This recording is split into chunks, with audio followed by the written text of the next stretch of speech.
Este unul dintre cei mai citiți autori de limbă franceză de pretutindeni. Opera lui a fost tradusă în peste 50 de țări. Figura lui transgresează granițele istoriei literare și intră în ceea ce numim cultura de masă, fiind aproape la fel de recognoscibilă ca aceea a unui actor de cinema sau de teatru, ceea ce și este câteodată. J'ai toujours été étonné qu'on me reconnaisse, parce que moi, quand je me vois dans un miroir, je vois quelqu'un d'autre. J'ai fini par comprendre. Il y a dans mes livres une certaine sérénité et en même temps une certaine force et quelque chose de chaleureux. Et dans mon physique, il y a aussi une sérénité, il y a une certaine force. Et donc je pense que je me ressemble, ou plutôt mes livres me ressemblent et je ressemble à mes livres. C'est peut-être pour ça qu'on me reconnaît. Le vôtre est une œuvre extrêmement prolifique, oui. Disons. Écrire vous laisse le temps aussi de vivre ou écrire, c'est vivre? Non, je vis. Je vis. J'aime profondément la vie. Mais vous savez, écrire pour moi, ce n'est pas me mettre à ma table tous les jours. Écrire, c'est juste quelques semaines par an. Parce que mes livres, ils se font dans ma tête. Là, en ce moment, on parle, mais je suis en train de prendre des impressions, des sensations. Je suis en train de vous absorber. Non parce que je m'intéresse aux gens, et je sais que ça va se déposer dans mon cerveau. Et quand, tout d'un coup, il y aura dans une histoire quelqu'un qui peut-être sera inspiré par vous ou aura quelque chose de vous, ça reviendra. C'est comme ça, les livres, ça se fait tout seul.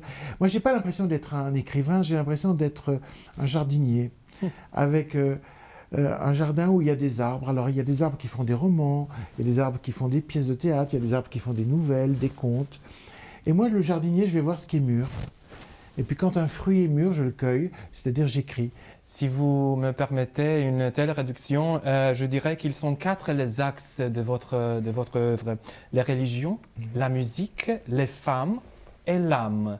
Ajouteriez-vous une autre? Je mettrai un mot sur tout ça, l'amour.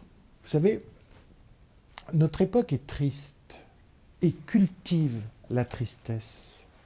Il vaut mieux cultiver la joie. Qu'est-ce que c'est la tristesse? C'est le rapport à ce qui nous manque. La joie, c'est le rapport à ce qu'on a. Alors, la même vie, vous la regardez à travers la tristesse. Ce qui manque, ben, il manque toujours quelque chose. Il y a des êtres qui sont partis, qu'on aime, on manque de temps, on manque d'argent, on manque toujours de quelque chose. Mais la même vie, vous la regardez à travers l'axe de la joie, eh bien vous êtes heureux d'exister. Vous êtes heureux d'être avec les êtres avec qui vous êtes. Vous êtes heureux d'avoir ce que vous avez. Donc, notre bonheur dépend beaucoup de nous, c'est-à-dire du regard que nous portons sur la vie. Je crois vraiment à la force de la pensée, la force de l'âme.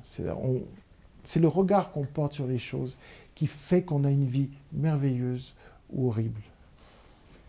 Bien que vous soyez diplômé en philosophie et des idées philosophiques traversent vos livres et vos pièces de théâtre, pourquoi pas, c'est la simplicité, à mon avis, qui domine ce que vous écrivez. Comment réussissez-vous vous garder toujours si bien lisible? C'est tout mon travail. Ouais. Vous savez, la simplicité, ce n'est pas le simplisme. Oui. Voilà. Le simplisme, c'est l'ignorance des difficultés. La simplicité, c'est les difficultés résolues. Donc ça prend beaucoup de temps. Une fois, il y avait un grand homme politique français, Clémenceau, qui était arrivé à la Chambre des députés et il avait un gros discours comme ça. Et il a regardé les députés en disant « Excusez-moi, messieurs, je n'ai pas eu le temps de faire court ». Effectivement, faire court, arriver à l'essentiel, ça prend vraiment, vraiment du temps.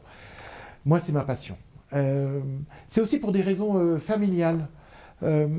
Mes grands-mères étaient des femmes qui avaient dû quitter l'école à 14 ans pour travailler. Elles étaient très intelligentes. Elles auraient pu faire des grandes études. Mais elles n'ont pas eu accès à la culture parce qu'il fallait vivre. Et quand j'écris, je me dis toujours qu'il faudrait que mes grands-mères puissent me lire. Bon, maintenant, elles sont parties, mais elles ont lu mes premiers livres. Voilà, des femmes intelligentes mais qui n'avaient pas de culture parce que la vie n'avait pas été généreuse avec elles. Et donc je me dis toujours qu'il faut que j'écrive à la fois pour mes grands-mères et puis pour mes amis. Parce que moi j'ai eu la chance de faire des études, des grandes études. Et donc j'ai des amis très cultivés. Donc il faut que ça puisse les intéresser eux et qu'ils voient qu'il y a plusieurs couches de travail, etc. Et puis que ça puisse intéresser des gens pas cultivés mais intelligents. Voilà, autrement j'aurais l'impression de trahir. L'un des personnages de votre livre La femme au miroir, vous la décrivez comme un mélange entre la légèreté et l'intellectualité. Vous-même, vous êtes un tel mélange. Oui. Comment garder la juste proportion? Vous savez, la légèreté, c'est une sagesse, c'est une philosophie. La légèreté, c'est se débarrasser du pathos, de tout ce qui est lourd, de tout ce qui pèse, de tout ce qui empêche de vivre. Quand vous écoutez Mozart. Exactement, je pensais à Mozart. Voilà. Mozart, c'est mon modèle, c'est mon maître. Je ne serai jamais à son niveau, mais il est là, l'exemple devant moi. Voilà, Mozart, il a tout compris, mais il reste vif, il reste... Sa profondeur n'est pas une pause de profondeur. Sa profondeur, elle est là. Vous la recevez si vous êtes vous-même profond. L'art, c'est la célébration de la vie. Je veux dire, les grands peintres, les grands musiciens, les grands écrivains célèbrent la vie. Ils peuvent même célébrer ce qu'il y a de dur dans la vie, ce qu'il y a de douloureux, de triste. Par exemple, vous savez, quand on est triste, on a la bêtise de croire qu'on a inventé la tristesse, qu'on est les seuls à être tristes, que jamais personne n'a été triste comme nous. C'est égoïste, la tristesse. C'est un peu aveugle. Eh bien, vous êtes triste et vous entendez un morceau de Mozart qui est triste. Eh bien, tout change. Parce que vous dites, ah, il connaît. Il sait ce que c'est la tristesse, puisqu'elle est dans sa musique. Et puis après, vous vous dites, mais c'est beau, la tristesse. Et ça, c'est une leçon de philosophie. Mozart est en train de vous expliquer que on est forcément triste, mais qu'il faut aimer la nécessité. Il faut aimer la tristesse et la mettre dans sa vie. Parce qu'on n'arrivera pas à vivre sa vie en évitant la tristesse. On vivra sa vie en mettant la tristesse dans la trame de notre existence. Et en acceptant d'être triste, d'être gai, d'être mélancolique, d'être enthousiaste. Toutes les couleurs de l'arc-en-ciel. Moi, j'ai eu beaucoup de leçons de philosophie qui me sont venues de la musique. Vous semblez avoir pas seulement la joie d'écrire, mais aussi la joie de la langue française. Ah, ça, oui. Vous avez défendu avec panache partout dans le monde. Ça vous arrive de penser ou d'écrire dans des autres langues aussi? Il m'arrive d'écrire en anglais des petits textes ou de la correspondance, et je ne suis pas du tout le même écrivain. Je suis beaucoup plus ironique et à distance quand j'écris en anglais. Peut-être parce que ce n'est pas la langue avec laquelle j'ai appris à sentir, à toucher, à aimer. Donc c'est plus intellectuel. Le français, c'est charnel. Oui. Plus qu'une fois, vous êtes le metteur en scène ou le régisseur de vos propres textes et livres. Comment se passe ce glissement dans la peau de quelqu'un qui... au moins dans sa définition, doit être un peu plus distant de l'histoire, du conte, pour mieux la voir? Ben en fait, je ne fais pas ça. Je ne me mets pas à distance. Je change de cerveau. Je garde le même cœur, mais je change de cerveau. C'est-à-dire, mon cerveau de romancier, je l'enlève, et je prends un cerveau de cinéaste. C'est-à-dire, au lieu de penser la phrase, je vais penser le cadre. Au lieu de penser avec l'encre, je vais penser avec la lumière. Au lieu de penser le paragraphe, je vais penser la séquence. Et en fait, je repars de l'histoire telle qu'elle m'est apparue à moi, celle que j'ai dans mon cœur, je dirais. Et puis j'essaie de raconter cette histoire avec les moyens du cinéma au lieu des moyens de la littérature. Le chemin, c'est le sommeil. Dès que j'écris, dès que je commence à sentir les personnages, ça y est, je les vois, je les sens, je les approche, ils sont en train de me parler, je m'endors. Je tombe sur la table et je dors 5 minutes. Et puis je me réveille et je me sens pas bien, je me sens nauséeux. Mhm. Et dans cet état-là, j'écris toute l'après-midi. Et en fait, au début, j'étais furieux contre moi-même. Je me disais, enfin, c'est ridicule. Dès que tu commences vraiment à travailler, tu t'endors. Et puis je me suis dit, non, en fait, le sommeil, c'est un sas, c'est un chemin, c'est un corridor qui m'amène à l'imaginaire. En fait, ce sommeil, ce court sommeil, me permet de me quitter moi, Éric Emmanuel Schmitt, avec ses soucis, son quotidien, ses responsabilités, et aller complètement dans le domaine imaginaire où les personnages parlent. Alors maintenant, j'accepte le chemin du sommeil. Et ça vous arrive toujours? Le sommeil fait partie de votre discipline de travail? Il fait partie des symptômes d'une bonne écriture. Voilà, quand je me rends compte que je m'endors, ouf, ça veut dire que le livre, il est là, et j'ai qu'à aller le chercher. Vous êtes aussi l'acteur pour au moins l'un de vos textes. Comment ça se passe? Écoutez, c'est un hasard. Il y avait un acteur, Francis Lalanne, qui jouait un monologue de moi, qu'on joue beaucoup en France, Monsieur Ibrahim et les fleurs du Coran. Et puis, comme il est aussi chanteur, cet acteur, il avait des dates de concerts où il ne pouvait pas jouer. Et donc, mes amis qui dirigent le théâtre m'ont dit, reprends la vieille tradition française, l'auteur monte à la place de l'acteur qui est malade. Et alors moi, j'ai dit ouais. Et donc, en 5 jours, j'ai appris 1h30 de texte par cœur. Enfin, c'est moi qui l'avais écrit, hein, bon, c'est plus facile. J'ai appris la mise en scène et je suis monté sur scène. Et ça a été un vrai bonheur. Une peur terrible, mais un vrai bonheur parce que j'échappais enfin à la solitude de l'écrivain.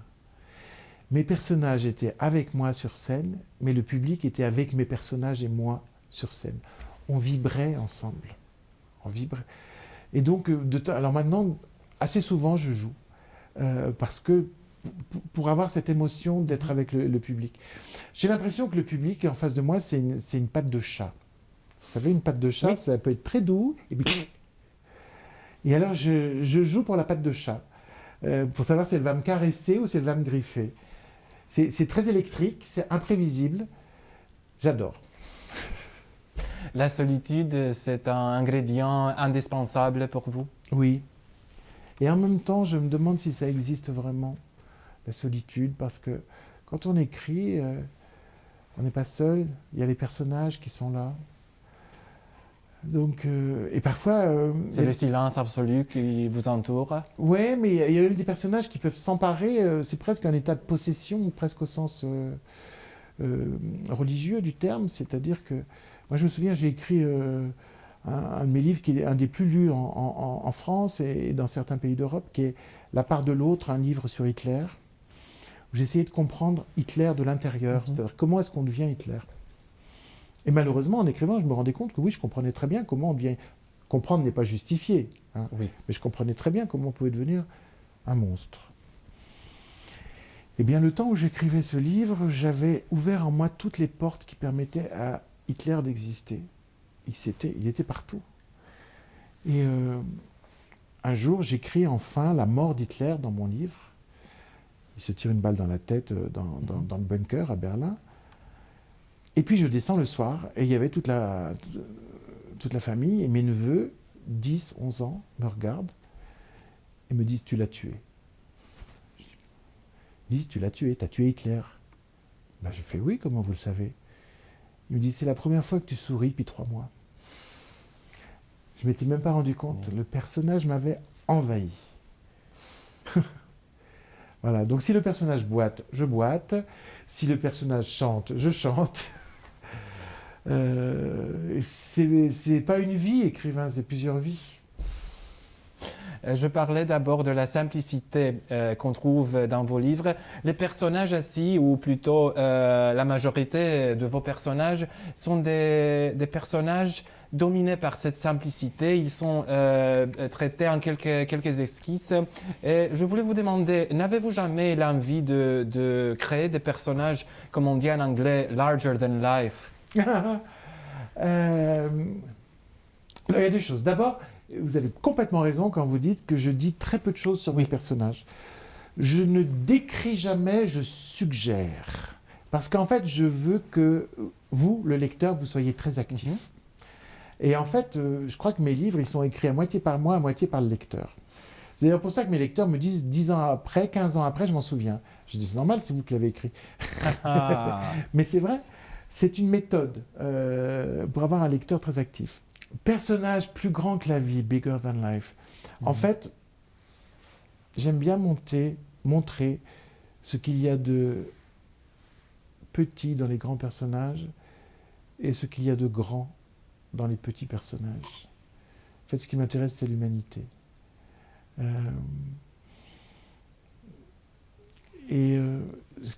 On écrit pour créer de l'intimité, pour abolir la distance entre soi et les autres. On lit pour la même raison. Vous lisez pour devenir les autres. On écrit pour ça. Et donc, en fait, moi, je suis très cohérent dans ma recherche de l'intimité. Pour moi, l'écriture est l'expérience d'une fraternité. Je peux être à la place de l'autre, y compris à la place du monstre, du salaud, du barbare, du guerrier. Ça peut être aussi à la place de Mozart, ça je préfère, ou à la place de Jésus. Mais c'est ça pour moi. Écrire, c'est abolir la distance. Toujours dans l'idée de cette simplicité, vous parlez avec les mots de tous les jours des plus grands et graves choses de la vie de l'homme qui sont l'amour, la maladie, la solitude et finalement la mort. Est-elle la meilleure manière pour vous?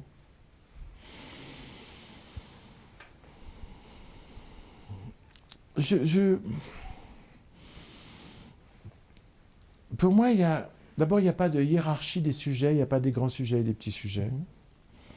Mais il y a une hiérarchie dans les modes d'expression. Et je trouve que la simplicité est la façon la plus universelle de s'exprimer. Et tout mon travail consiste à pouvoir... certains de mes livres, comme par exemple Oscar et la Dame Rose, moi je l'ai écrit, je suis un adulte, je l'ai écrit pour les adultes. Les enfants de 10 ans le lisent. Oui. Je ne l'imaginais pas en l'écrivant. Et je me rends compte que les enfants de 10 ans ont des discussions philosophiques après sur la vie, la mort, la fragilité. Et en plus, mais je dirais même que ces conversations philosophiques, elles sont plus intéressantes que celles des adultes. Pourquoi? Parce qu'il n'y a pas de pathétique. Souvent, ils ont la chance de ne pas encore avoir connu la mort des proches. Donc, pour eux, c'est un problème philosophique.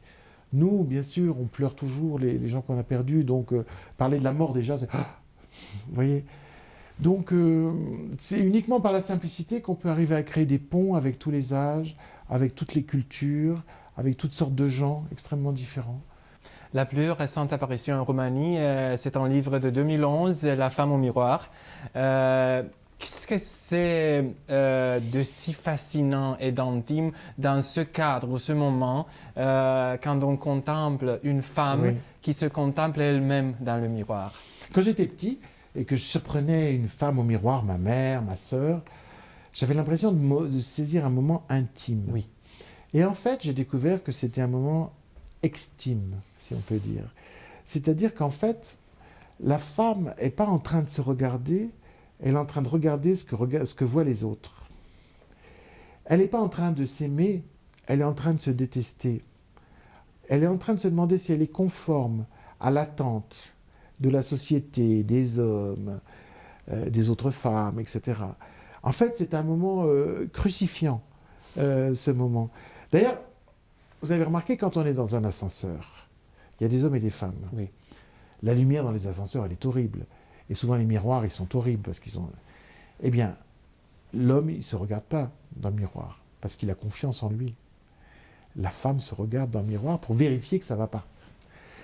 Ça m'a toujours fasciné. Ça veut dire qu'en fait, il y a une contrainte sur les femmes qui est bien supérieure à la contrainte qui pèse sur les hommes. Quand elles naissent, elles ont déjà un destin. Elles doivent être une épouse, elles doivent être une mère, etc. Pourquoi? On peut être une femme merveilleuse sans être une épouse et sans être une mère. Je trouve que les femmes sont plus complexes que les hommes. Moi, quand je dis oui, c'est oui. Quand je dis non, c'est non. Quand une femme vous dit oui, ça veut dire 1000 choses. Et pas forcément oui. Vous voyez? Et ça me fascine. Vous avez déjà parlé de Mozart et aussi de ma vie avec Mozart, une sorte, à mon avis au moins, d'autobiographie extrêmement impressionnante qui révèle la musique pas seulement comme une thérapie, mais presque, à mon avis, comme une épiphanie. Oui. Et si la musique a été l'épiphanie pour vous, la littérature, c'est quoi? Je rêve que la littérature puisse avoir parfois les effets de la musique. Pour moi, elle sera toujours inférieure à la musique parce que Mozart n'a pas besoin de parler français, anglais, roumain, allemand, chinois. Mozart parle Mozart et tout le monde comprend. Je parlais de la figure de l'auteur, vous, immédiatement reconnaissable, comme je disais, mais une figure qui se part toujours de la même simplicité. Vous n'abusez pas d'accessoires, vous êtes toujours dans des nuances ou couleurs primaires, pas d'artifice. C'est presque une continuation de vous, l'auteur. Je n'ai pas calculé. Je ne sais pas.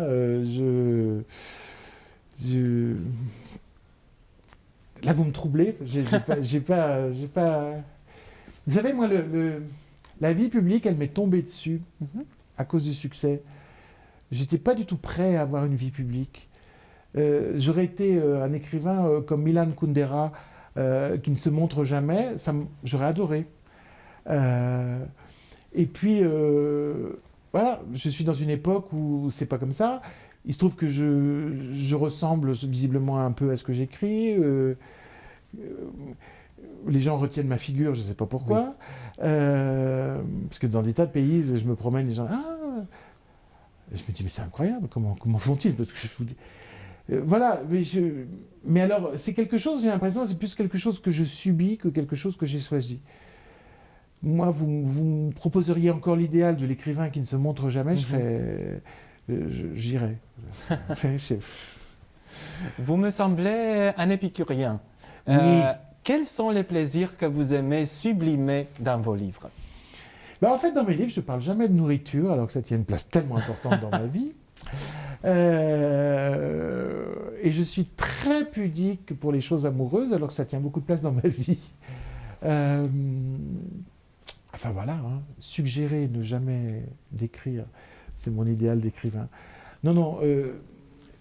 En plus, je tiens maintenant à affirmer deux choses en même temps, parce que souvent on ne les affirme pas ensemble. Une dimension spirituelle et une dimension hédoniste. Parce que je n'aime pas du tout le cliché qui consiste à dire que si on a une vie spirituelle ou intellectuelle, on est dégagé des joies et des plaisirs du corps et de ce monde. Non, moi j'ai vraiment besoin d'affirmer les deux à la fois. De dire on peut aimer passionnément la vie, aimer passionnément le plaisir, les sensations, les voyages, les rencontres, etc. Et puis avoir aussi une vie méditative, une solitude peuplée, pratiquer la méditation, aller à la rencontre de l'inconnu, mais les deux à la fois.